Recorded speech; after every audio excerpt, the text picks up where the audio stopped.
Alors piétinez-moi, allez-y. On va quitter quelque peu la politique avec Besma Maghrebi aujourd'hui. Alors absolument, en fait on va quitter la politique, oui et non, parce que en réalité mon avis tranché, c'est un coup de colère contre le système politique et contre nos politiciens et également contre les deux personnes qui se retrouvent en finale, si je puis dire. Mon avis tranché et ma colère est un appel à lutter contre le saturnisme. Alors qu'est-ce que le saturnisme? Je vais essayer d'être assez brève. Le saturnisme, ce qu'il faut savoir, c'est que c'est une intoxication par le plomb particulièrement dangereuse pour la santé des enfants et des femmes enceintes. C'est le plomb, lorsqu'il est respiré ou avalé, il va passer dans le sang, se stocker dans les os et va mettre quasiment plusieurs années à pouvoir être éliminé. Et son action toxique va se produire surtout aussi au niveau du système nerveux et de la moelle osseuse et également des reins. Donc tout ça pour dire que c'est une maladie extrêmement grave, le saturnisme, et le fait de savoir qu'elle peut être transmise par une intoxication au plomb, j'ai envie de vous dire attention, parce que vous êtes peut-être tous concernés, parce que vous avez peut-être, et vous ne le savez pas, du plomb chez vous. Dans plusieurs logements, hélas, aujourd'hui, il y a du plomb. Et vous et vos enfants êtes en contact avec ce poison qu'on va retrouver donc dans les logements insalubres. Et face à ce constat qui est constaté quand même depuis le début du 19e siècle, j'aimerais savoir, est-ce qu'il existe aujourd'hui des mesures efficaces pour lutter contre cela? Eh bien la réponse est non.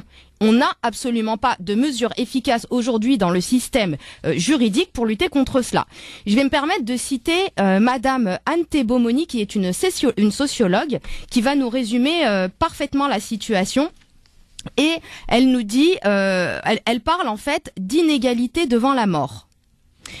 Qu'est-ce que cette inégalité devant la mort dont elle nous parle? Parce que oui, il y a une inégalité aujourd'hui devant la mort, qui devient, comme elle dit elle, une fatalité pour la plupart des responsables politiques. Aujourd'hui, on va accepter d'indemniser les personnes qui vont être contaminées par le plomb et donc qui vont être victimes de saturnisme. On a des actions judiciaires qui sont mises en place, qui sont parfaitement efficaces, que ce soit au niveau pénal ou au niveau civil. Par contre, est-ce qu'on va avoir des mesures pour lutter contre les risques de contamination? Eh bien là, on n'a rien. Et le problème donc de cette inégalité devant la mort a été totalement évacué de l'agenda de la santé publique. Aujourd'hui, dans l'agenda de la santé publique, on n'a absolument rien. On a des problèmes.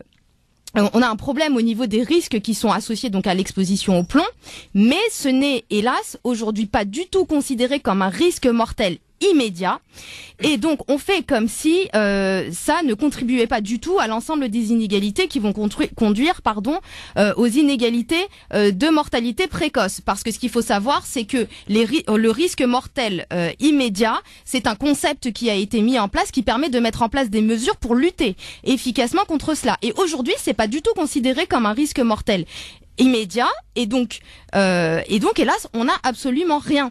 Et lorsque je lis le programme de Monsieur Macron ou le programme de Madame Le Pen, eh bien là encore je n'ai absolument rien pour lutter contre le saturnisme. Donc aujourd'hui on va nous proposer des belles mesures pour, je vais être un peu ironique, on va nous proposer des mesures pour prendre en charge à 100% les soins de nos les frais d'optique, ou améliorer la prise en charge de nos frais dentaires. Merci, c'est génial. Je suis vraiment, je suis ravie et j'espère que ce sera mis en place. Mais moi, j'aimerais bien aujourd'hui, et j'exige de tous les hommes politiques, qu'ils reconnaissent le saturnisme comme un risque mortel immédiat de l'exposition au plomb, et qu'ils mettent enfin en place des mesures efficaces pour pouvoir aider les enfants et les femmes enceintes qui sont atteintes de cette grave maladie.